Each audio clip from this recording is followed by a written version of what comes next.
Good evening to all of you. Comparison करते हैं।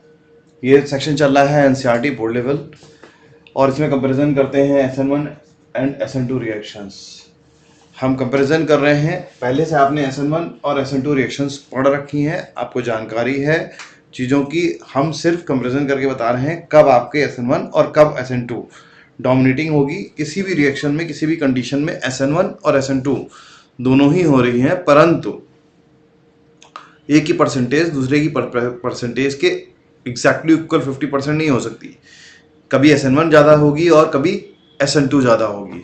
Substitution reaction का समटाइम्स जब मॉलिक्यूल का स्ट्रक्चर अलाउ करता है और कंडीशन अलाउ करती है तो कॉम्पिटिशन होता है एलिमिनेशन रिएक्शन से। एलिमिनेशन रिएक्शन का पार्ट ना कवर करके सिर्फ हम सब्स्टिट्यूशन रिएक्शन का पार्ट कवर कर रहे हैं, जिसमें बता रहे हैं आपको कि किस कंडीशन में हम परसेंटेज वाइज SN1 ज़्यादा होगी और किस कंडीशन में परसेंटेज वाइज SN2 ज़्यादा होगी। तो क्या होती है SN1 reaction? Substitution nucleophilic unimolecular. ये यूनिमोलिकुलर 1 रिप्रेजेंट करता है यूनिमोलिकुलर, मतलब रेट डिटरमाइनिंग स्टेप जो है उसमें एक ही मॉलिक्यूल इन्वॉल्व है, जबकि ये बाईमोलिकुलर को रिप्रेजेंट करता है। ठीक है, अब आप बाई चांस ये बात है कि ये यूनिमोलिकुलर है तो ये फर्स्ट ऑर्डर रिएक्शन है, इसका यूनिमोलिकुलरिटी से कोई रिलेशन नहीं है। वो सेकंड ऑर्डर रिएक्शन भी हो सकती थी, लेकिन ये फर्स्ट ऑर्डर रिएक्शन है। इसमें रेट सबस्ट्रेट के मॉलिक्यूल के स्ट्रक्चर पे ही डिपेंड करता है केवल, क्योंकि रेट डिटरमाइनिंग स्टेप में ये सबस्ट्रेट के कंसंट्रेशन पे रेट डिटरमाइनिंग स्टेप में केवल सबस्ट्रेट का मॉलिक्यूल ही इन्वॉल्व है, इसलिए वो यूनिमोलिकुलर है। लेकिन जब हम रेट मेजर करते हैं तो केवल वो सबस्ट्रेट की कंसंट्रेशन पर डिपेंड करता है, इसलिए ये फर्स्ट ऑर्डर रिएक्शन है। दोनों चीजें एक दूसरे से इंडिपेंडेंट हैं। कुछ रिएक्शन में कभी दूसरी रिएक्शन में कहीं और, ठीक है, केमिस्ट्री में ये भी पॉसिबल है कि मॉलिक्यूलर रेट डिटरमाइनिंग स्टेप में यूनिमोलिकुलर रिएक्शन हो, लेकिन जब हम रेट ऑफ रिएक्शन मेजर करने चलें तो वो हो सकता है bimolecular, first order, second order, zero order, third order reaction हो सकती है। ठीक, अब हम बात करते हैं रेट। यहां पर क्या होगा? रेट सबस्ट्रेट पे और एज वेल एज न्यूक्लियोफाइल पे डिपेंड करता है। ठीक है, तो हम यहां पे सबस्ट्रेट पे डिपेंड कर रहा है केवल, तो सबस्ट्रेट के स्ट्रक्चर पे डिपेंड करते हैं। सबस्ट्रेट के स्ट्रक्चर की बात करते हैं तो देखिए यहां पर जब CH3Cl लिया, सब्स्टिट्यूशन कैसा होगा? जब CH3Cl लिया तो सब्स्टिट्यूशन आपने दिखाया है कि यहाँ पे बाईमोलिकुलर होगा, यहाँ से OH माइनस ने बैक साइड अटैक करके उसको दिया न्यूक्लियोफाइल। ठीक, तो रिएक्शन में क्या है?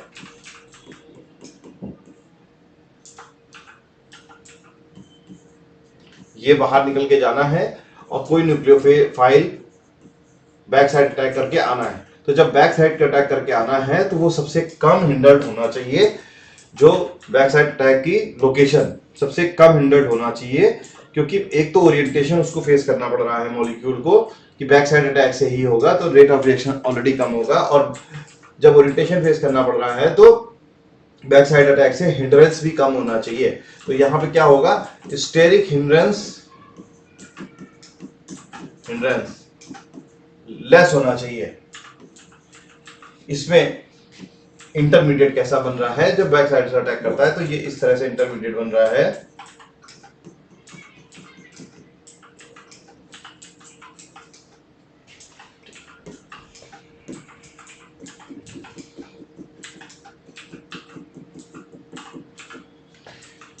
ये बैक साइड से OH माइनस आकर के बॉन्ड बना रहा है और Cl माइनस फ्रंट साइड से बॉन्ड इलेक्ट्रॉन लेकर के जा रहा है। तो Cl पे डेल्टा माइनस चार्ज और OH पे डेल्टा माइनस चार्ज बचा है क्योंकि बॉन्ड बना रहा है।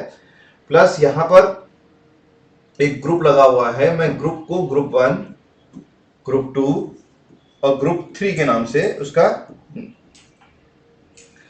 नोमेनक्लेचर करता हूं, उसको देता हूं ग्रुप लगा करके, जिससे कि थोड़ा सा बेहतर समझ में आए। वरना हर बार हाइड्रोजन लगाएंगे तो बेहतर नहीं होगा।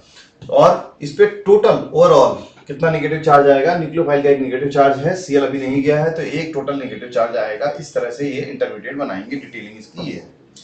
अब ये इंटरमीडिएट कैसे कब ज्यादा स्टेबल होगा, जब इस पे निगेटिव चार्ज की स्टेबिलिटी ज्यादा होगी, तो कोई भी इलेक्ट्रॉन विथड्रॉइंग ग्रुप लगा हुआ है तो वो इस इंटरमीडिएट को स्टेबल करेगा। इलेक्ट्रॉन विथड्रॉइंग ग्रुप लगा हुआ है तो इस इंटरमीडिएट को स्टेबल करेगा, क्योंकि इस कार्बन पे भी क्या है, ये डेल्टा माइनस चार्ज है, इस कार्बन को इलेक्ट्रॉन दे रहा है, इस कार्बन खींच रहा है, तो ये भी डेल्टा माइनस चार्ज है, तो इलेक्ट्रॉन विथड्रॉइंग ग्रुप लगे होंगे तो उसको स्टेबल करेगा। लेकिन साथ साथ स्टेरिक हिंड्रेंस कम होगा, स्टेरिक हिंड्रेंस कम होगा तो ये ट्रांजिशन स्टेट ज्यादा स्टेबल होगी। स्टेरिक हिंड्रेंस कम तो ट्रांजिशन स्टेट ज्यादा स्टेबल, ठीक। तो लेस स्टेरिक हिंड्रेंस स्टेबिलिटी को लीड करेगा, और लेस स्टेरिक हिंड्रेंस कब ज्यादा होगा, जब प्राइमरी CH3X, जब CH3X हाइलाइट पर अटैक हो रहा है विद रेस्पेक्ट टू, इस पे स्टेरिक हिंड्रेंस कम होगा, क्योंकि यहां पर एक H रिप्लेस करके CH3 लगा दिया गया है, यहां पर तीनों H हैं। तो CH3X ये प्राइमरी हैलोजन, ये इसके बाद सेकेंडरी हैलोजन में क्या होगा, CH2 CH CH3 CH2, ये देखिए यहां पर क्या हुआ है, क्राउडिंग बढ़ गई है, जिसकी वजह से रेट और कम हो जाएगा। और रेट कम हो जाएगा जब हम और क्राउडिंग बढ़ा देंगे, क्योंकि ट्रांजिशन स्टेट की स्टेबिलिटी मैटर करेगी, ठीक है। ट्रांजिशन स्टेट जितनी कम क्राउडेड होगी उतनी ज्यादा ये स्टेबल होगी। Less steric hindrance, less crowd, more stable, more stable. तो यहां पर किसने ड्राइव किया, स्टेरिक हिंड्रेंस ने ड्राइव किया, स्टेरिक फैक्टर ने ड्राइव किया, स्टीरियोकेमिस्ट्री ने ड्राइव किया रिएक्शन को। जितनी कम क्राउड है उतना ज्यादा ये स्टेबल है। जब हम SN1 रिएक्शन पढ़ते हैं, अब हम सबस्ट्रेट के मॉलिक्यूल को ही केवल डिस्कस करने के लिए इसी का कंपैरिजन सीधे सीधे न्यूक्लियोफिलिक सब्स्टिट्यूशन रिएक्शन SN1 लेके जा रहे हैं। तो यहां देखिए SN1 की जब रिएक्शन कराई तो उसका स्टार्टिंग जो करी वहां पे 3 डिग्री Br से करी है। क्यों करा है ऐसा,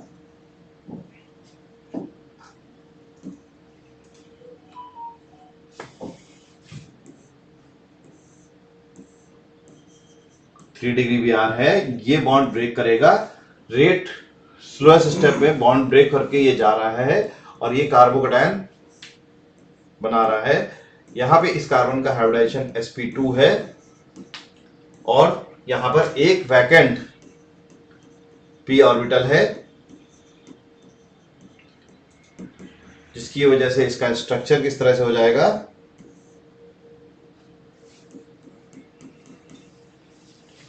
इस प्रकार से हो जाएगा। यहां पर ग्रुप 1, ग्रुप 2, ग्रुप 3 लगे हुए हैं और यहां पर ये p ऑर्बिटल है। p ऑर्बिटल कैसा है, एक्चुअली वैकेंट है, ये वैकेंट p ऑर्बिटल है। अब वैकेंट p ऑर्बिटल है और इस स्पीसीज पे चार्ज कितना है, पूरी स्पीसीज पे प्लस चार्ज है। तो ये प्लस चार्ज ग्रुप पे नहीं, इनका इस कार्बन पे होगा प्लस चार्ज, और इस कार्बन पे जब प्लस चार्ज होगा तो जो भी इलेक्ट्रॉन रिलीजिंग ग्रुप होंगे, इलेक्ट्रॉन रिलीजिंग ग्रुप अगर लगे हैं तो वो इस कार्बोकैटायन को स्टेबलाइज करेंगे, ठीक है। तो यहां पर स्टेरिक फैक्टर डोमिनेट कर रहा था।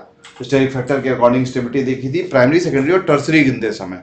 अगर प्राइमरी में ही 2 तरह के प्राइमरी हैं जिसमें एक इलेक्ट्रॉन विड्रॉइंग ग्रुप लगा हुआ है और एक इलेक्ट्रॉन रिलीजिंग ग्रुप लगा हुआ है, तो इलेक्ट्रॉन विड्रॉइंग ग्रुप की स्टेबिलिटी ज्यादा होगी with respect two electron releasing group. 2 तरह की प्राइमरी हैं और उनमें एक इलेक्ट्रॉन रिलीजिंग ग्रुप लगा हुआ है और एक इलेक्ट्रॉन विड्रॉइंग ग्रुप, एक दूसरे मॉलिक्यूल में इलेक्ट्रॉन विड्रॉइंग ग्रुप लगा हुआ है और पहले मॉलिक्यूल में इलेक्ट्रॉन रिलीजिंग ग्रुप लगा हुआ है।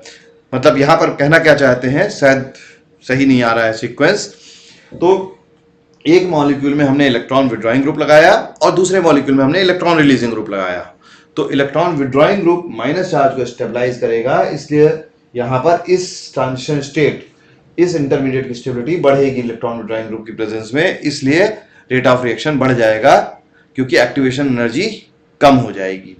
इस केस में कार्बोकेटायन है, पॉजिटिव चार्ज है, इस पॉजिटिव चार्ज को स्टेबलाइज करने के लिए electronic factor electron releasing group लगाएंगे तो रेट ऑफ रिएक्शन बढ़ जाएगी क्योंकि इस कार्बोकेटायन की स्टेबिलिटी को बढ़ा रहा है, एक्टिवेशन एनर्जी को कम कर रहा है। ठीक, और प्राइमरी सेकेंडरी टर्सरी में कौन सा ज्यादा होगा, ज्यादा कार्बोकेटायन स्टेबल होगा? तो हम देखें कि टर्सरी में हमको हाइपर कॉन्जुगेशन मिल जाता है, इसलिए टर्सरी ज्यादा स्टेबल होगा with respect to secondary, with respect to primary, with respect to CH3X। तो जब CH3X की रिएक्शन हमने स्टार्ट करी थी तो वहां पर क्या होने लगा था, SN2 की परसेंटेज ज्यादा थी विद रिस्पेक्ट टू SN1, इसलिए हमने उसको स्टार्ट ही किया, किसमें किया था? SN2 की स्टार्टिंग में किया था। जबकि यहां पर क्या होगा, परसेंटेज सबस्ट्रेट के सिर्फ कंसंट्रेशन, क्या हमने यहां पे क्या किया है, कोई भी और दूसरे फैक्टर्स को कंसीडर नहीं किया है, सिर्फ अभी ये कंसीडर कर रहे हैं क्योंकि आपके दिमाग में अभी और दूसरे फैक्टर भी दिमाग में आते हैं कि केवल इस आधार पर हम सबस्ट्रेट के मॉलिक्यूल के स्ट्रक्चर के आधार पर नहीं बता पाते कि उसमें क्या ही होगा केवल। क्यों? उसका कारण है, आप यहां पर देख पा रहे हैं कि यहां पर rate of reaction slowest step में सबस्ट्रेट के स्ट्रक्चर पर डिपेंड कर रहा है। तो यहां पर तो 3 डिग्री है तो SN1 रिएक्शन हो गई। यहां पर सबस्ट्रेट और न्यूक्लियोफाइल दोनों पे डिपेंड कर रहा है। अब न्यूक्लियोफाइल के फैक्टर पे डिपेंड करेगा, न्यूक्लियोफिल की न्यूक्लियोफिलिसिटी पे डिपेंड करेगा, न्यूक्लियोफाइल के कंसंट्रेशन पे डिपेंड करेगा। तो हम अगले फैक्टर पे जा रहे हैं, न्यूक्लियोफाइल के कंसंट्रेशन पे। ठीक है, तो न्यूक्लियोफाइल दूसरा फैक्टर है। न्यूक्लियोफाइल हमने लास्ट टर्न पे पढ़ा है, न्यूक्लियोफाइल कुछ वीक होते हैं और कुछ स्ट्रॉन्ग न्यूक्लियोफाइल होते हैं। SN1 के केस में न्यूक्लियोफाइल की कंसंट्रेशन से इंडिपेंडेंट है, इसलिए वीक न्यूक्लियोफाइल के प्रेजेंस में ये SN1 रिएक्शन हो जाएगी। जबकि SN2 रिएक्शन में कंसंट्रेशन, न्यूक्लियोफाइल की कंसंट्रेशन पे रेट ऑफ रिएक्शन डिपेंड कर रहा है और बैक साइड अटैक होते समय न्यूक्लियोफाइल स्ट्रॉन्ग होगा तभी वो लिविंग ग्रुप को लीव करने के लिए बाउंड करेगा। इसलिए क्या होगा,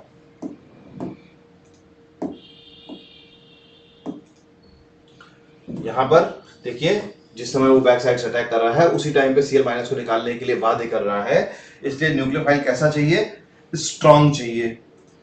यहां पर स्ट्रॉन्ग इसलिए नहीं रिक्वायर्ड है क्योंकि जो वीक स्टेप है उसमें कार्बोकेटायन की स्टेबिलिटी वीक न्यूक्लियोफाइल के केस में भी, कंपैरेटिवली वीकर न्यूक्लियोफाइल के केस में भी कार्बोकेटायन की स्टेबिलिटी क्या करेगी, इस स्टेप को प्रमोट कर देगी। लेकिन इस केस में ऐसा नहीं है, न्यूक्लियोफाइल स्ट्रॉन्ग होगा तो वो प्रमोट करेगा, न्यूक्लियोफाइल लिविंग ग्रुप को कि तुम छोड़ करके जाओ, बाध्य करेगा उसे। तो यहां पे क्या होगा, स्ट्रॉन्ग न्यूक्लियोफाइल चाहिए। अब कुछ वीक और कुछ स्ट्रॉन्ग न्यूक्लियोफाइल जो हमने लास्ट टर्म पे डिस्कस किए थे, एनसीईआरटी में दिए हुए हैं, कॉमन वाले डिस्कस कर लेते हैं। तो ये रहा न्यूक्लियोफाइल। तो OH- जब लेंगे हम, तो OH- लेंगे और उसका कंसंट्रेशन भी क्या करेंगे, हाई लेंगे, तो स्ट्रॉन्ग न्यूक्लियोफाइल का काम करेगा और वो SN2 रिएक्शन देगा। लेकिन अगर 3 डिग्री कार्बोकेटायन ले रहे हैं तो 3 डिग्री कार्बोकेटायन में यहां पर वाटर से काम चल जाएगा। परंतु अगर हमने क्या किया कि 3 डिग्री कार्बोकेटायन लिया, कार्बन CH3 CH3 CH2H, और हमने कहा कि हम स्ट्रॉन्गर न्यूक्लियोफाइल ये ले रहे हैं OH-, ठीक है, वीक नहीं ले रहे हैं।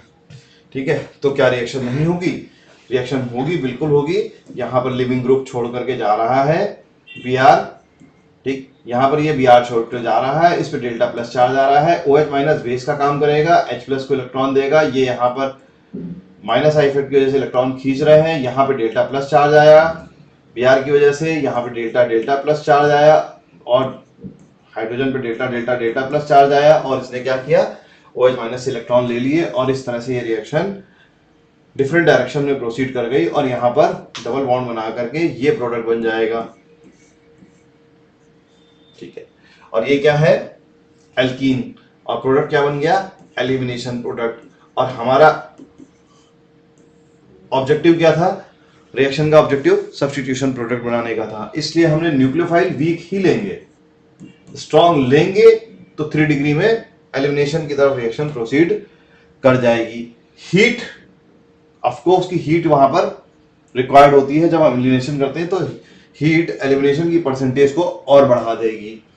ठीक है, नेक्स्ट बात करते हैं यहाँ पर NaOR। OR माइनस कैसा न्यूक्लियोफाइल है कंपैरेटिवली, OR माइनस एक स्ट्रॉन्ग न्यूक्लियोफाइल है। अब आप एक एक करके इस शीट को कवर कीजिए, हम आपसे 2 सेकंड बाद ही आपको इस स्लाइड में आगे बढ़ते हैं। तो ये OR माइनस स्ट्रॉन्ग न्यूक्लियोफाइल हुआ, ठीक। और ROH, अगर ROH न्यूक्लियोफाइल ले रहे हैं, अल्कोहल की प्रेजेंस में ले रहे हैं, तो वो वीक न्यूक्लियोफाइल होगा। ठीक, इस तरह से हम न्यूक्लियोफिलिसिटी का पोजीशन देखते जाएंगे। I माइनस कैसा न्यूक्लियोफाइल है, I माइनस एक स्ट्रॉन्ग न्यूक्लियोफाइल है। F minus, Cl minus, Br minus और I माइनस। ठीक है, किसका साइज बड़ा है, I माइनस का साइज बड़ा है, इसकी न्यूक्लियोफिलिसिटी ज्यादा है, Br का साइज कंपैरेटिवली कम है, न्यूक्लियोफिलिसिटी कम है, F माइनस का साइज सबसे कम है तो इसकी न्यूक्लियोफिलिसिटी सबसे कम है। अब बात करते हैं नेक्स्ट NH2 माइनस, NH3 और NH2। ठीक है, ये कॉमन न्यूक्लियोफाइल हैं जो आपको जरूरत पड़ती है, इसलिए डिस्कस कर रहे हैं। ठीक है, NH3 और NH2, जब NH3 की प्रेजेंस में रिएक्शन करा रहे हैं किसी वजह से, तो NH3 एक के पास एक लोन पेयर है, ये वीक न्यूक्लियोफाइल है, और जब NH2 किससे के साथ रिएक्शन करा रहे हैं, NH2 माइनस, तो NH2 माइनस NaNH2 बहुत स्ट्रॉन्ग बेस भी है और स्ट्रॉन्ग न्यूक्लियोफाइल भी है विद रिस्पेक्ट टू NH3, क्योंकि इसके पास 2 लोन पेयर हैं जिसमें से एक नेगेटिव चार्ज बना रहा है, तो स्ट्रॉन्गर बेस और स्ट्रॉन्गर न्यूक्लियोफाइल है विद रिस्पेक्ट टू NH3। इसी तरह से आप कंपेयर करके चलेंगे SCN एक वीक न्यूक्लियोफाइल बैठेगा, और Cn माइनस नेगेटिव चार्ज के साथ आ गया तो एक स्ट्रॉन्ग न्यूक्लियोफाइल बैठेगा। ये एम्बिडेंटेट है, साइनाइड के साथ कार्बन की तरफ से भी इलेक्ट्रॉन दे सकता है और नाइट्रोजन की तरफ से भी इलेक्ट्रॉन दे सकता है। कार्बन की तरफ से इलेक्ट्रॉन देने की टेंडेंसी हाई होगी विद रिस्पेक्ट टू नाइट्रोजन। ठीक है, Ag और Cn के बीच में एक बॉन्ड बन रहा है, कोवेलेंट बॉन्ड। तो AgCN में क्या होगा, ये AgCN हमने यहाँ पे लिखा, अभी हम इसको एनालिसिस में ले जा रहे हैं। AgCN में एक लोन पेयर, जो कि यहाँ पे C माइनस पे लोन पेयर था, ये स्ट्रॉन्ग पोजीशन थी देने की, कार्बन पे नेगेटिव चार्ज कम स्टेबल था, कार्बन साइज भी बड़ा है with respect to nitrogen size छोटा है, तो कार्बन के द्वारा इलेक्ट्रॉन देने की टेंडेंसी ज्यादा थी। वो साइड Ag से कोवेलेंट बॉन्ड में बिजी है, इसलिए ये KCN या Cn माइनस के मुकाबले AgCN वीकर न्यूक्लियोफाइल हुआ। तो AgCN की प्रेजेंस में आप क्या करोगे, SN1 रिएक्शन की टेंडेंसी होगी। इसी तरह से पूरा प्रोसेस करता चला जाएगा, हम आगे हर एक के केस में डिस्कस नहीं कर रहे हैं। ये कॉमन न्यूक्लियोफाइल थे और ये रिड्यूसिंग एजेंट है, यहाँ पे फर्स्ट ऑर्डर सेकंड ऑर्डर की बात ही नहीं करेंगे, यहाँ पर सिर्फ रिड्यूस करने के लिए बात की गई है। वैसे हाइड्राइड जो होता है वो बहुत ही स्ट्रॉन्ग न्यूक्लियोफाइल है। ठीक है, लिथियम अमोनियम हाइड्राइड, और वहां पे orientation of the molecule reaction करते समय डिपेंड करेगा। अब हम बात करते हैं नेक्स्ट फैक्टर की, that is the environment of the reaction. ठीक है, environment of the reaction, environment मतलब एनवायरनमेंट, जैसे एनवायरनमेंट ह्यूमन के बिहेवियर में, ह्यूमन की सक्सेस में, व्यक्ति के व्यवहार में और व्यक्ति की सफलता में वातावरण असर डालता है। आपका IIT में सिलेक्शन, JEE में सिलेक्शन, बेहतर रैंक आना, नीट में सिलेक्शन और उसका बेहतर रैंक आना आपके कोचिंग के वातावरण पे निर्भर करेगा, प्लस अपने घर के वातावरण पे निर्भर करेगा, प्लस इन 2 सालों पे जिस समय आप तैयारी कर रहे हैं, 2 साल 1 साल, उस समय पे निर्भर करेगा, उस समय के वातावरण पे निर्भर करेगा, पिछले वातावरण पे भी निर्भर करेगा। यहाँ पे किसी भी न्यूक्लियोफाइल और सबस्ट्रेट का वातावरण है उसका सॉल्वेंट से इंटरेक्शन, सॉल्वेंट से इंटरेक्शन। आप देखिए ड्राइविंग फोर्स सॉल्वेंट से इंटरेक्शन में, ड्राइविंग फोर्स क्या है, सॉल्वेंट क्या होगा, यहां पे कार्बोकैटायन बनेगा SN1 में, और कार्बोकैटायन को स्टेबलाइज करने वाला कौन है, सॉल्वेंट है। कैसे, सॉल्वेंट अगर कार्बोकैटायन को घेर लेगा तो वो स्टेबलाइज होगा। सॉल्वेंट घेरेगा और ज्यादा स्टेबलाइज तब करेगा जब वो पोलर होगा। कार्बोकैटायन पे प्लस चार्ज है, ठीक है, और पोलर एंड पे डेल्टा माइनस चार्ज है, वो इंटरेक्शन होगा डेल्टा माइनस और इसका प्लस चार्ज का, और ये स्टेबिलिटी बढ़ती जाएगी कार्बोकैटायन की, जितना ज्यादा डेल्टा माइनस चार्ज वाला है वो इसको सराउंड करेंगे उतना ज्यादा स्टेबिलिटी इसकी बढ़ती जाएगी। तो डेल्टा माइनस चार्ज कब आएगा, जितना ज्यादा पोलरिटी वाले ग्रुप होंगे, पोलर प्रोटिक सॉल्वेंट होगा वो उतना ज्यादा उसको सराउंड करके स्टेबलाइज करेगा, इसलिए स्टेबिलिटी बढ़ती जाएगी। तो मतलब ये पोलर प्रोटिक सॉल्वेंट में, पोलर प्रोटिक सॉल्वेंट में ये SN1 रिएक्शन होगी। यहां SN2 रिएक्शन में इंटरमीडिएट क्या है, इंटरमीडिएट की स्टेबिलिटी क्या है, ये इंटरमीडिएट है हमारा, ठीक है। मान लीजिए कि हम प्राइमरी पे करा रहे हैं, हम G लिख देते हैं, ग्रुप 1, ग्रुप 2, ग्रुप 3, ठीक, और यहां Cl छोड़ करके जा रहा है, और यहां से न्यूक्लियोफाइल साइमल्टेनियसली अटैक कर रहा है।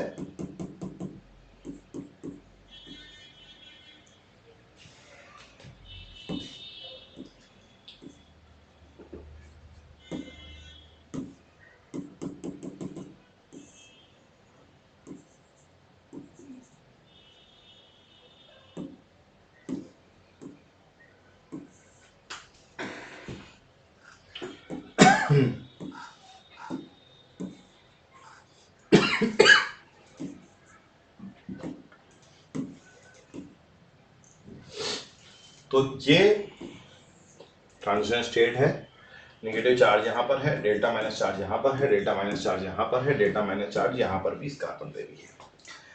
अब इस ट्रांजिशन स्टेट को स्टेबल कौन करेगा, कैसा सॉल्वेंट स्टेबल करेगा, आप इस चार्ज की स्प्रेडिंग है, ठीक है, जिस समय पे OH minus strong nucleophile attack करने जा रहा है तो इसके अटैक करने की टेंडेंसी ज्यादा होती है। अगर इसकी अटैक करने की टेंडेंसी ही कोई घटा देगा तो निश्चित रूप से बेअसर हो जाएगा उसका स्ट्रॉन्ग होना। तो इसकी अटैकिंग टेंडेंसी कम होनी चाहिए, इसलिए इसको सॉल्वेंट, इसको पोलर प्रोटिक नहीं होना चाहिए, पोलर प्रोटिक नहीं होना चाहिए, बेसिकली प्रोटिक नहीं होना चाहिए, क्योंकि प्रोटिक होगा तो ये डेल्टा H प्लस इसका इससे इंटरेक्ट करके इस न्यूक्लियोफाइल की न्यूक्लियोफिलिसिटी को रिड्यूस कर देगा। लेकिन जब अटैक करने जा रहा है और ये Cl माइनस निकल रहा है तो इस स्पीसीज को कौन स्टेबलाइज करेगा, पोलर सॉल्वेंट स्टेबलाइज करेंगे। तो बेंजीन जैसे नॉन पोलर सॉल्वेंट के रेस्पेक्ट में डाइमिथाइल सल्फॉक्साइड पोलर सॉल्वेंट है, ठीक है। हेक्सामिथाइल फॉस्फेट पोलर सॉल्वेंट है, तो वो बेंजीन के रेस्पेक्ट में कंपैरेटिवली रेट ऑफ रिएक्शन ज्यादा होगी, ठीक है। तो मतलब इसमें अंतर क्या है, यहां पोलर सॉल्वेंट होना चाहिए क्योंकि वो ट्रांजिशन स्टेट को स्टेबलाइज कर रहा है और OH माइनस को स्टेबलाइज नहीं कर रहा है। पोलर प्रोटिक सॉल्वेंट स्टेबलाइज करेगा, इसलिए वो होगा तो रिएक्शन किस तरफ प्रोसीड करेगी, SN1 की तरफ प्रोसीड करेगी। इसलिए इसमें हम कैसे लेते हैं, ऐसे सॉल्वेंट लेते हैं जो पोलर तो हो लेकिन प्रोटिक ना हो। डाइमिथाइल सल्फॉक्साइड क्या है, S double bond O SCH3 और CH3, इस तरह से सॉल्वेंट ले लेते हैं। एसीटोन ले लेते हैं CH3 C double bond O CH3, इस तरह से सॉल्वेंट ले लेते हैं। तो अब हम बात करते हैं सॉल्वेंट के बाद रिएक्शंस की कंडीशंस की और दूसरी कंडीशंस जो हैं। तो यहाँ पे हम डिस्कस कर रहे थे SN1 SN2 रिएक्शन। तो SN2 रिएक्शन में हमने देखा सबस्ट्रेट का स्ट्रक्चर, न्यूक्लियोफाइल की न्यूक्लियोफिलिसिटी इस पे डिपेंड कर रहा था और कैसे पता चल रहा था हमको कि इन्वर्जन ऑफ कॉन्फ़िगरेशन हो रहा है। तो जब कायरल कार्बन ले रहे हैं तो हमें बिल्कुल अपोजिट कॉन्फ़िगरेशन का ही मिल रहा है केवल, तो हम ये डिसाइड कर पाते हैं कि बैक साइड अटैक हुआ है। CH3Cl इसमें थ्योरेटिकली ही कह पा रहे हैं कि बैक साइड अटैक हुआ और फ्रंट साइड से Cl निकल गया, ये ट्रांजिशन स्टेट बनी। ट्रांजिशन की स्टेट की स्टेबिलिटी नहीं है ज्यादा, ट्रांजिशन स्टेट को आइसोलेट नहीं कर सकते और तो इस केस में हम कह नहीं सकते। ये हम इस आधार पे ही कह पा रहे हैं क्योंकि हम कार्बन को कायरल कॉन्फ़िगरेशन पे ले रहे हैं। एक यहाँ पर Br ग्रुप लगा हुआ है, एक Cl ग्रुप लगा हुआ है, एक I ग्रुप लगा हुआ है। एक मिनट, यहाँ पर BrCl I ग्रुप लगा देंगे तो आपको कंफ्यूजन होगा कि कौन सा हमने निकाला। ठीक है, उन्होंने कॉन्फ़िगरेशन लिया है वहां पर इस तरह का, तो हम यहाँ पे इस तरह का कॉन्फ़िगरेशन रखते हैं कि एक CH3 ग्रुप लगा हुआ है, एक D लगा हुआ है ड्यूटेरियम और एक H लगा हुआ है और Br निकल रहा है और न्यूक्लियोफाइल बैक साइड से अटैक कर रहा है। तो जो कॉन्फ़िगरेशन बनेगा वो इन्वर्जन ऑफ द कॉन्फ़िगरेशन बनेगा इस केस में। और इसकी स्टीरियोकेमिस्ट्री, क्योंकि ये कायरल कार्बन है, तो ये ही डिसाइड करके बता रही है कि 100% ये जब बन रहा है 100% इन्वर्जन ऑफ कॉन्फ़िगरेशन हो रहा है तो ऐसे ही होगा, लेकिन ये बता नहीं पा रहा है। तो ये ट्रू होगा, ये इसके अजम्पशन के बेस पे, हाइपोथेसिस के बेस पे सारे मॉलिक्यूल्स 100% इन्वर्जन दे रहे हैं, इस आधार पे ही CH3Cl का बताया जा रहा है। तो ये पॉइंट था जो हम नोटिस कर रहे थे इन्वर्जन ऑफ कॉन्फ़िगरेशन के आधार पे। अब हमने जैसे जैसे क्राउडिंग कर दी, न्यूक्लियोफाइल को हिंड्रेंस हुई बैक साइड से अटैक करने पे और रेट ऑफ रिएक्शन हमारा डाउन हो गया। देखिए इसमें 30 गुना है, सेम कुछ पर्टिकुलर कंडीशन में लेने में 30 गुना है। इसका इथाइल के कंपैरिजन में जब एक 3H की जगह एक CH3 लगाया तो एक है, आइसोप्रोपाइल के रेस्पेक्ट में 0.02 और टर्सी ब्यूटाइल के रेस्पेक्ट में SN2 रिएक्शन 0। तो 0 दिखाई है, मतलब 0.01 0.001 एक्सेट्रा। तो इस तरह से हुआ। तो टर्सरी ब्यूटाइल के केस में SN1 रिएक्शन हो रही है, ये हम लगातार आपको कम्युनिकेट कर रहे थे सबस्ट्रेट के मॉलिक्यूल के स्ट्रक्चर में। देखिए stability of the carbon ion के थ्रू, इसमें इलेक्ट्रॉन रिलीजिंग ग्रुप कोई लगा हुआ होगा तो और ज्यादा ये चीज और ज्यादा हो जाएगी कि SN1 की रिएक्शन की तरफ ही प्रोसीड करे विद रेस्पेक्ट टू दिस। और अगर इलेक्ट्रॉन विड्रॉइंग ग्रुप लगा रहे होंगे और प्राइमरी होगा तो रिएक्शन SN2 की तरफ प्रोसीड करेगी। तो ये हमने डिस्कस किया। अब यहाँ पर देखिए SN1 रिएक्शन चालू हुई है और इसके OH- का यहाँ पे दिखाया है। अब जब OH- जब यहाँ पे दिखाता है तो आप कंफ्यूज होते हैं, वहां पे OH- इसलिए दिखाया है क्योंकि प्लस चार्ज पे माइनस चार्ज अटैक किया और न्यूट्रल मॉलिक्यूल बन गया। वहां पर मौजूद क्या है, वाटर मॉलिक्यूल। तो वाटर मॉलिक्यूल यहाँ पे आइडियली H2O मॉलिक्यूल दिखाना चाहिए और H2O मॉलिक्यूल का अटैक करा करके यहाँ पे प्लस चार्ज ऑक्सीजन पे आए और OH बॉन्ड तोड़ करके दिखाया जाए। परंतु एनसीईआरटी में इसी तरह से दिखाया जाता है और इसी रिप्रेजेंटेशन की वजह से कंफ्यूज होते हैं बच्चे। दिखाया इसलिए जाता है क्योंकि बच्चों को आसानी से समझ में आ जाए कि OH- अटैक किया और मॉलिक्यूल बन गया, लेकिन ऐसा नहीं है। वाटर मॉलिक्यूल का कंसंट्रेशन ज्यादा होगा, वो अटैक करेंगे यहाँ पर। हाँ, और नेक्स्ट बात करते हैं हम SN1 SN2 रिएक्शन की। टर्सरी हैलाइड ये डिस्कशन कर चुके हैं हम, ठीक है, ये डिस्कशन कर चुके हैं। अब stereochemical aspect of the nucleophilic substitution, chirality, optical activity, retention और इन्वर्जन का, डेसिवाइजेशन का हम नेक्स्ट स्लाइड में पार्ट 2 में डिस्कस कर लेते हैं।